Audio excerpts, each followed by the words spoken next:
حدیث نمبر 251۔ ابو سلمہ اور حضرت عائشہ رضی اللہ تعالیٰ عنہ کے بھائی حضرت عائشہ رضی اللہ تعالیٰ عنہ کی خدمت میں گئے۔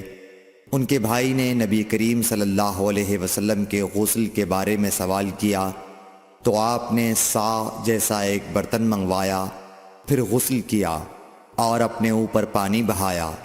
اس وقت ہمارے درمیان اور ان کے درمیان پردہ حائل تھا۔ حدیث نمبر 252۔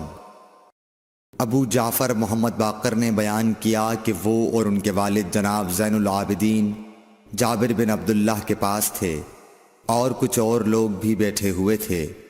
ان لوگوں نے آپ سے غسل کے بارے میں پوچھا تو آپ نے فرمایا کہ 1 سا کافی ہے۔ اس پر ایک شخص بولا، یہ مجھے تو کافی نہ ہوگا۔ حضرت جابر رضی اللہ تعالیٰ عنہ نے فرمایا کہ یہ ان کے لیے کافی ہوتا تھا جن کے بال تم سے زیادہ تھے اور جو تم سے بہتر تھے، یعنی رسول اللہ صلی اللہ علیہ وسلم۔ پھر حضرت جابر رضی اللہ تعالیٰ عنہ نے صرف ایک کپڑا پہن کر ہمیں نماز پڑھائی۔ حدیث نمبر 253۔ نبی کریم صلی اللہ علیہ وسلم اور حضرت میمونہ رضی اللہ تعالیٰ عنہا ایک برتن میں غسل کر لیتے تھے۔ حدیث نمبر 254۔ رسول اللہ صلی اللہ علیہ وسلم نے فرمایا، میں تو اپنے سر پر 3 مرتبہ پانی بہاتا ہوں، اور آپ صلی اللہ علیہ وسلم نے اپنے دونوں ہاتھوں سے اشارہ کیا۔ حدیث نمبر 255۔ جابر بن عبداللہ رضی اللہ تعالی عنہ نے فرمایا کہ نبی اکرم صلی اللہ علیہ وسلم اپنے سر پر 3 مرتبہ پانی بہاتے تھے۔ حدیث نمبر 256۔ جابر بن عبداللہ نے بیان کیا کہ میرے پاس تمہارے چچا کے بیٹے، ان کے مراد حسن بن محمد ابن حنفیہ سے تھی، آئے۔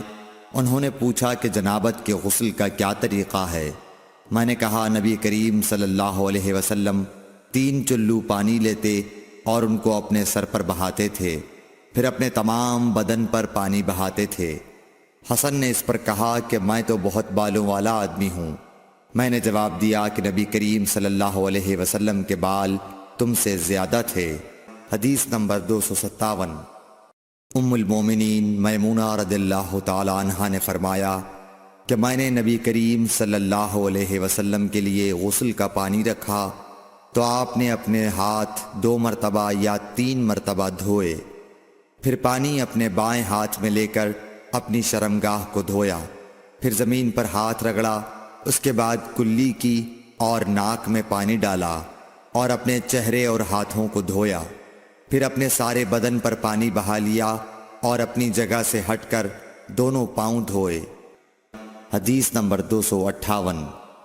نبی کریم صلی اللہ علیہ وسلم جب غسل جنابت کرنا چاہتے تو حلاب کی طرح ایک چیز منگاتے، پھر پانی کا چلو اپنے ہاتھ میں لیتے اور سر کے داہنے حصے سے غسل کی ابتدا کرتے، پھر بائیں حصے کا غسل کرتے، پھر اپنے دونوں ہاتھوں کو سر کے بیچ میں لگاتے تھے۔ حدیث نمبر 259۔ ام المومنین میمونہ رضی اللہ تعالی عنہا نے بیان فرمایا کہ میں نے نبی اکرم صلی اللہ علیہ وسلم کے لیے غسل کا پانی رکھا تو پہلے آپ نے پانی کو دائیں ہاتھ سے بائیں پر گرایا، اس طرح اپنے دونوں ہاتھوں کو دھویا، پھر اپنی شرمگاہ کو دھویا، پھر اپنے ہاتھ کو زمین پر رگڑ کر اسے مٹی سے ملا اور دھویا، پھر کلی کی اور ناک میں پانی ڈالا، پھر اپنے چہرے کو دھویا اور اپنے سر پر پانی بہایا، پھر ایک طرف ہو کر دونوں پاؤں دھوئے، پھر آپ کو رومال دیا گیا لیکن آپ نے اس سے پانی کو خشک نہیں کیا۔ حدیث نمبر 260۔ نبی کریم صلی اللہ علیہ وسلم نے غسل جنابت کیا تو پہلے اپنی شرمگاہ کو اپنے ہاتھ سے دھویا، پھر ہاتھ کو دیوار پر رگڑ کر دھویا، پھر نماز کی طرح وضو کیا، اور جب آپ اپنے غسل سے فارغ ہو گئے تو دونوں پاؤں دھوئے۔